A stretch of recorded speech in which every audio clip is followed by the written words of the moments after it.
Hello everyone, today is the fifth lecture of nuclear and particle physics and आज मैं आपके साथ दो टॉपिक्स डिस्कस करने वाली हूँ, न्यूक्लियर फिजन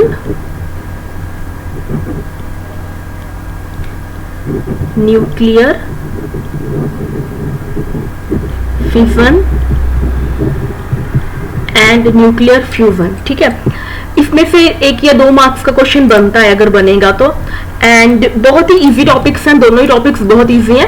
अगर आप इनको आज अच्छे से मेरे साथ कर लोगे ना तो आपको इनमें कोई भी डाउट नहीं आएगा और इनके रिगार्डिंग जितने भी क्वेश्चंस बनते हैं आज सभी क्लियर हो जाएंगे।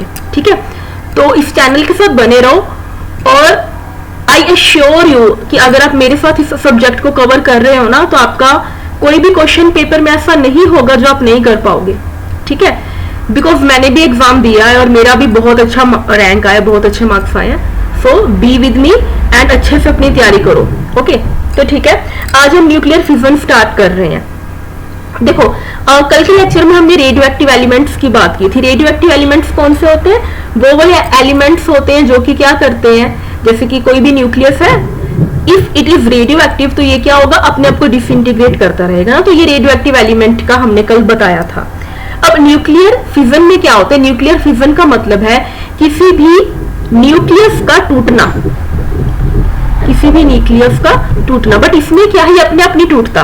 रेडियो एक्टिव के केस में क्या था कि जो न्यूक्लियस था वो अपने आप टूट के छोटे छोटे हिस्सों में बन जाता था, छोटे छोटे न्यूक्लियस बन जाते थे।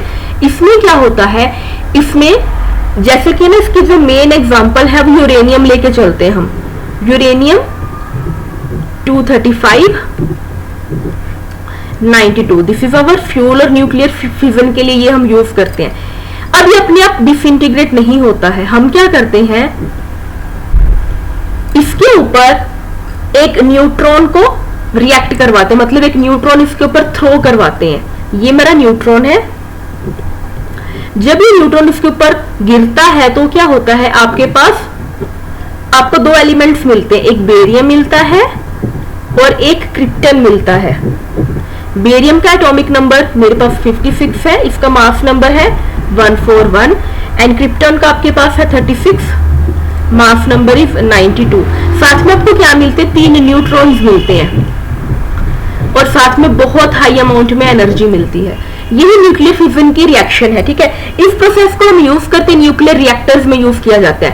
इस रिएक्शन को हम क्या करते हैं, यूरेनियम हमारा फ्यूल होता है उसमें, और न्यूक्लियर रिएक्टर की हेल्प से, क्योंकि इसमें ये जो एनर्जी रिलीज हो रही है ना बहुत हाई अमाउंट में है, तो न्यूक्लियर रिएक्टर में इसी रिएक्शन का यूज करके हम हाई अमाउंट ऑफ एनर्जी को ऑब्टेन कर सकते हैं। ठीक है, अब देखो होता क्या है, ये जो न्यूट्रॉन्स निकले हैं ना, ये जो न्यूट्रॉन्स निकले ये क्या करते हैं, आगे आगे बम्बार्ड करते हैं। मतलब जैसे हमने यहाँ पे फर्स्ट इनिशियली न्यूट्रॉन तो हमने बाहर से फॉल करवाया, बाहर से रिएक्ट करवाया हमारी फ्यूल के साथ। बाद में क्या होता है, ये जो न्यूट्रॉन्स निकले हैं ना, यही न्यूट्रॉन क्या करते हैं, आपके पास जो भी फ्यूल है, जैसे कि यहाँ पे यूरेनियम मेरा क्या है, यूरेनियम मेरा फ्यूल है, तो बाद में ये जो न्यूट्रॉन निकलते हैं तो ये क्या करते हैं, इस फ्यूल पे रिएक्ट करेंगे, इस फ्यूल पे हम थ्रो करवाएंगे। उसके बाद क्या होगा, जैसे अगली रिएक्शन में आपको कितने न्यूट्रॉन्स मिल जाएंगे, फिर एक न्यूट्रॉन कितने न्यूट्रॉन्स को आगे रिलीज करवा रहे हैं, 3। तो अब अगर 3 न्यूट्रॉन्स आपके फ्यूल पे गिरेंगे तो कितने न्यूट्रॉन्स को और रिलीज करवाएंगे, 9 न्यूट्रॉन्स को और रिलीज करवाएंगे। ठीक है, अब देखो अगर 9 न्यूट्रॉन्स और रिलीज होंगे तो फिर आपके पास तो बहुत ज्यादा हाई अमाउंट में एनर्जी रिलीज होगी। बट क्योंकि ये इतनी ज्यादा एनर्जी होती है ना, जिसको हम कहते हैं अनकंट्रोल्ड चेन रिएक्शन, क्योंकि अब देखो अगर ये 9 है तो आगे ये 9 कितने न्यूट्रॉन्स को निकालेंगे, 27 को निकालेंगे ना। बट इस तरह से क्या होगा, जो आपकी रिएक्शन है वो कंट्रोल से बाहर चली जाएगी। क्योंकि हम चाहते हैं कि हमारी रिएक्शन हमेशा कंट्रोल में रहे, तो हम क्या करते हैं, इन 3 में से 2 न्यूट्रॉन्स को एब्जॉर्ब करवा लेते हैं। 2 न्यूट्रॉन्स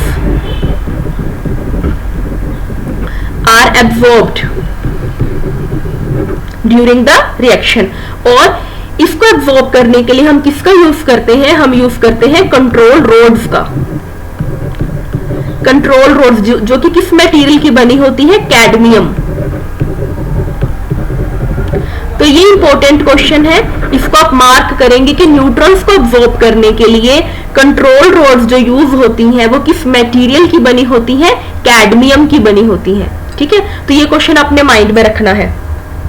ओके, अब ये जो न्यूट्रॉन्स होते हैं ना बेटा, ये फास्ट मूविंग न्यूट्रॉन्स होते हैं, they are fast moving neutrons. But इस रिएक्शन के लिए हमें ये जो न्यूट्रॉन चाहिए ये कैसा होना चाहिए, फ्लो होना चाहिए।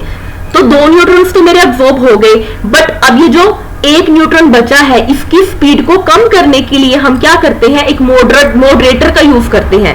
तो जो 1 न्यूट्रॉन है, 1 neutron is flowed down. Flow down हम किस लिए करते हैं, हम इसलिए करते हैं ताकि ये वाला न्यूट्रॉन मेरी रिएक्शन में हेल्प कर सके। फास्ट न्यूट्रॉन को कोई फायदा नहीं है, फास्ट न्यूट्रॉन से आपकी रिएक्शन नहीं होगी। तो न्यूट्रॉन को फ्लो डाउन करने के लिए हम क्या यूज करते हैं, मॉडरेटर यूज करते हैं। मॉडरेटर जो कि किसका बना होता है, मॉडरेटर में हम क्या यूज कर सकते हैं, मतलब मॉडरेटर के लिए हम क्या यूज करेंगे, या तो हम यूज करेंगे हैवी वाटर का, या फिर हम यूज करते हैं ग्रेफाइट का।